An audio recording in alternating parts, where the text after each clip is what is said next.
বলে উজানি লাফায় কেন, চরমনাই লাফায় কেন, বলে না? ওরে আমার প্রশ্ন, তুই কোরআনের বাগানে বয়া তুই লাফাস না কেন? প্রশ্ন উল্টা করো কেন? দলিল নিবি? আল্লাহ বলেন মুমিনের পরিচয় নিয়ে নাও।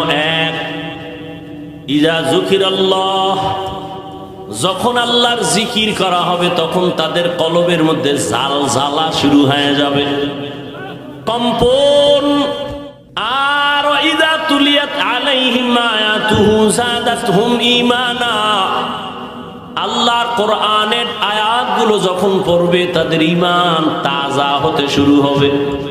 আল্লাহর জিকিরের তাওয়াজ্জু যখন লাগবে, কলবে জালজালা হবে, তো কলব কাঁপতেছে, দেহ কাঁপবে কেন? এটারে যারা কন্ট্রোল করতে পারবে মর্যাদা বেড়ে যাবে। অনেকে কন্ট্রোল করতে পারে না, বিদায় সহ্য করতে পারে না।